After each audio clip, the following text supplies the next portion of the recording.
Hai couples, ketemu lagi Halo. di channel Couplepreneur.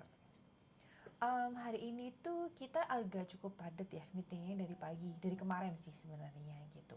Ya akhirnya kita coba ngeluangin waktu untuk bisa konsisten tetap bikin podcast di channel baru kita Couplepreneurs gitu. Sebenarnya pernah kepikir nggak kalau dulu pada saat awal bikin bisnis itu kita bisa ada di hari yang kayaknya meetingnya tuh padat banget, tapi bener-bener konteks gitu Kayaknya isi sih meetingnya. belum pernah ya. Dulu pertama kali kita bikin bisnis bareng-bareng, memang dilandasi sama kebutuhan ya. Modal Ya. nekat, kebutuhan, nggak ada skill. Tapi seiring waktu belajar dari kesalahan-kesalahan. Jadi kayak memang kalau sampai ke level ini, ke titik ini, sepertinya memang nggak kepikir. Ya. Tapi kepercayaan bahwa ini bisa sampai sana tetap harus ada. Nah, di situ palingan yang cukup bikin motivasi sebenarnya Oke. ketika untuk kita jalan gitu ya ke depannya gitu. Cuman memang kalau dari aku sama istriku memang ada berbeda skill ya. Ya. Ya. Ya, di Ya. kita yang saling ngelengkapin yang akhirnya ngebuat si bisnisnya ini kayak punya dua otak yang berbeda. Nah, mungkin dari istriku coba jelasin dari Isma ya. Oke. Kalau dari sisi aku sebenarnya aku tuh dulu orangnya orientasinya tuh lebih ke produk maybe ya. Jadi kayak suka bikin kerajinan tangan gitu, handcraft, sampai akhirnya suka masak. Tapi kalau suamiku tuh tipenya emang yang suka bisnis tapi suka belajar banget gitu. Sampai akhirnya ada di suatu titik karena memang kebutuhan keluarga juga. Jadi kita combine aja nih, kita bisa produk yang kita kuasai apa, tapi cara manajemen bisnisnya lebih banyak di suamiku kayak gitu. Yang itu juga banyak jatuh bangun sebenarnya. Oh iya Banyak ya. banget jatuh bangun, jadi nggak terlalu yang kayak ideal condition juga. Jadi cukup banyak belajarnya dari pengalaman justru ya. Oh iya Kalau ya. dibandingkan dengan apa yang ada di teori, apa yang ada di seharusnya cerita-cerita di sana, di luar sana. Lebih banyaknya sebenarnya belajarnya dari pengalaman. Jadi memang bukan berarti bisa dibenarkan 100% gitu. Cuman di case kita berdua, kita tuh mengkombinasikan antara beberapa series trial and error.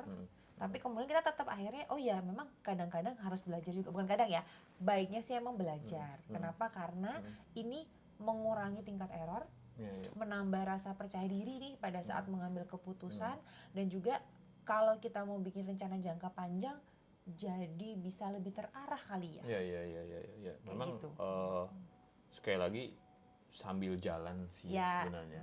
Ada satu toko ijo tuh yang mulai aja dulu. Oh Saya ya. rasa itu ini yang tepat sih Ya, ketika bisnis. bener. Aku percaya banget dengan konsep mulai aja dulu. Karena pada saat kita bikin ini dulu juga tidak ada pertimbangan yang terlalu Iya, kompleks atau kayak gimana. Cuman, oh ya aku sukanya masak, iya, bisanya masak. iya. Terus kita cek nih, dari sekian banyak masakan yang pernah aku masak, mana yang kayaknya udah mendekati layak jual. Udah gitu aja ya waktu itu. Terus habis itu udah mulai aja gitu. Di sini juga artinya mulai aja dulu itu nggak harus dengan modal besar gitu. Oh iya, Modalnya tuh ya kita malah modalnya mulai ratusan ribu ya ratusan dulu ribu ya. untuk Jadi beli bahan. uang terakhir kita waktu itu karena kita sempat agak sedikit kepleset waktu itu.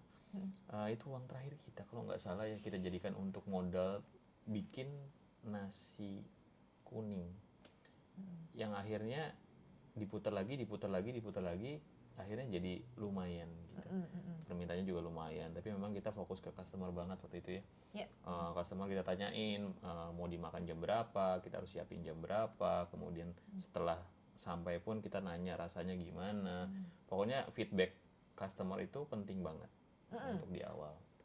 Kalau untuk aku tuh kebetulan pada saat bikin ini adalah bisnis pertama banget. Bukan bisnis sih, lebih tepatnya dagangan pertama banget ya. Iya.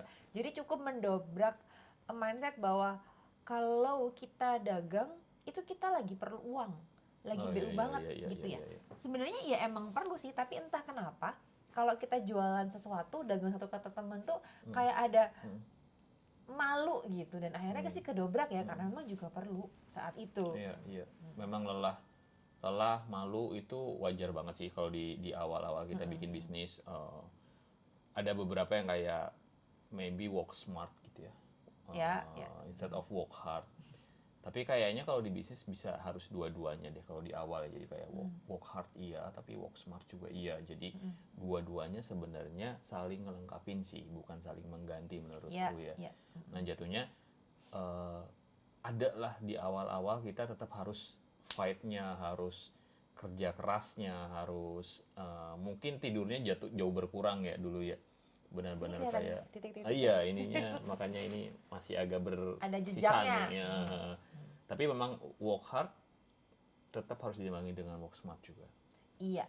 Harus punya rencana, terutama untuk keuangan harus diatur banget, jangan sampai uang jualan kepake sama kebutuhan sehari-hari terus aja gitu. Jadi kayak ketika ada orderan diinjek lagi uangnya, ketika ada orderan diinjek lagi uangnya. Harusnya uang yang dari hasil keuntungan ditahan, diputar. Sebagian bolehlah kepake kalau misalnya ada kebutuhan, tapi jangan semuanya kepake. Tetap harus diputar juga gitu. Tapi itu memang kayaknya apa ya, sering banget terjadi. Bukan berarti kita bisa kayak putus banget garisnya ya antara uang keluarga sama uang dagang deh waktu itu. Nggak bisa sesakak itu, tapi seiring dengan berjalannya waktu harus dimulai. Betul. Aku juga cukup lama ya kita ya. Kita cukup lama, jugglingnya cukup lama. Hitungannya sangat tahunan ya. Untung dan hasilnya nggak instan sih, memang nggak yang 1 bulan 2 bulan terus kita udah punya market, kemudian 1-2 bulan kita udah bisa create uang yang lumayan, menciptakan uang lumayan. Kadang-kadang enggak sih. Memang ada beberapa yang extraordinary case ya, tapi dalam banyak case bisnis kita memang harus perlu waktu lah. Perlu waktu yang cukup lama untuk bisa menuai. Dan biasanya nih kadang-kadang kayaknya aku udah sisihin nih cukup untuk dagang, tapi kok nggak cukup juga. Nah ini biasanya terjadi kalau kita ada perluasan jumlah produksi, atau misalkan nih kita tiba-tiba dapat orderan yang lebih besar dari biasanya. Otomatis kan perlu tambahan alat atau bahan. Nah, ini biasanya nih yang suka bikin kurang tuh kayak gitu. Iya, sama gaji teman-teman di tim. Kadang-kadang kan kita perlu juga tambahan untuk ya, kadang-kadang kita harus bisa hire teman-teman yang mungkin lebih skillful. Ketika lebih skillful otomatis biayanya lebih gede gitu untuk narik, apalagi kalau kita bisnis baru ya teman-teman ya. Kalau kita bisnis baru otomatis yang skillful ini kadang-kadang mau nggak mau tuh datang ke kita. Kalau misalnya emang harus ya. Betul. Tapi misalnya gini, maksudnya misal pun kita bisa untuk menggaji level yang diinginkan, kadang-kadang mereka nggak mau. Ya, itu challenge kalau emang perusahaannya itu masih baru, terlihat belum terlalu atraktif lah untuk teman-teman yang mempunyai jam terbang kayak gitu. Dan biasanya dari sisi kita ada kayak gini, ketika aku meng-hire teman-teman yang lebih skillful ini, kayak ada rasa gini, bakal terokupasi dengan baik nggak ya? Langsung berdampak terhadap revenue tidak ya? Sehingga otomatis jatuhnya mungkin ada beberapa periode seolah-olah ya kita kayak harus invest dulu gitu. Iya. Harus juga kayak berani atau legowo ya untuk berbagi power. Legowo banget itu ya. Tiba-tiba teritorinya itu agak sedikit bergeser-geser, atau kadang-kadang ada dua nih selain teritori. Kita juga kayak dikulitin gitu. Iya, kenapa kok bikin salahnya banyak banget? Kesannya kayak kita tuh nggak ngerti atau nggak bisa atau membiarkan hal tersebut sampai jadi problem atau gimana gitu. Itu kan juga perasaan yang kadang-kadang ya harus dibiasakan ya. Iya, tapi imagine gini, kalau memang kita memutuskan untuk tidak hire orang karena memang ini lebih hemat atau lebih apa gitu. Kadang-kadang benar, tapi kadang-kadang itu juga agak susah untuk membuat kita tumbuh. Iya, karena kita akhirnya terlalu teknis, terbul itu apa ya?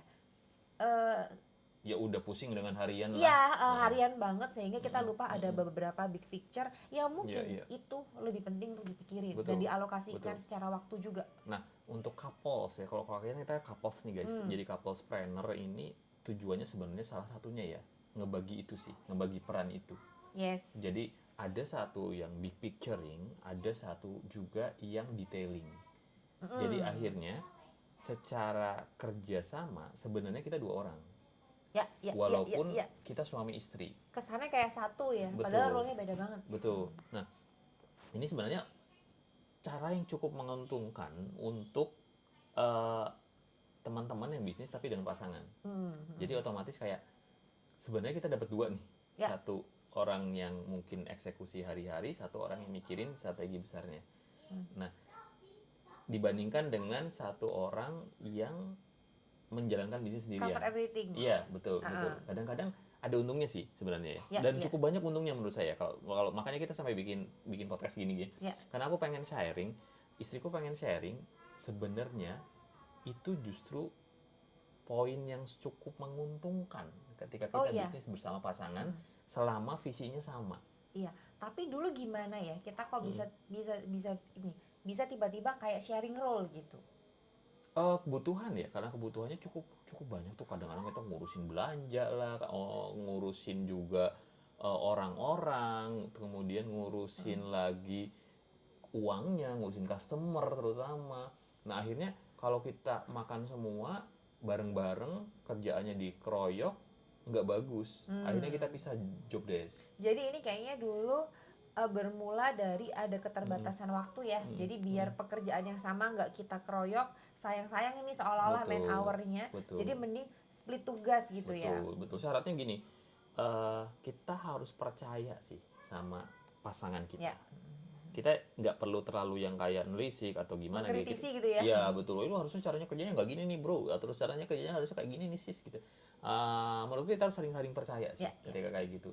Jangan sampai hal kecil atau hal bisnis justru dibawa ke masalah keluarga. Nah itu kadang-kadang yang kita nggak bisa campurin. Jadi kayak kita harus kotakin sempurna gitu ya.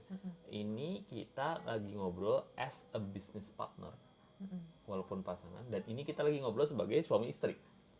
Nah itu seninya di situ sih. Bagaimana kita memposisikan kotaknya. Kotak as a business partner ketika lagi di kerjaan atau lagi di bisnis, atau kotak ketika lagi di rumah. Kita gini lagi ngobrol suami istri. Nah, kadang-kadang kecampur tuh guys. Jadi kecampur couples ini untuk bisnis ternyata dibawa ke rumah, untuk rumah ternyata dibawa ke bisnis gitu. Nah, ini kita hold dulu ya. Ini ada azan sebentar.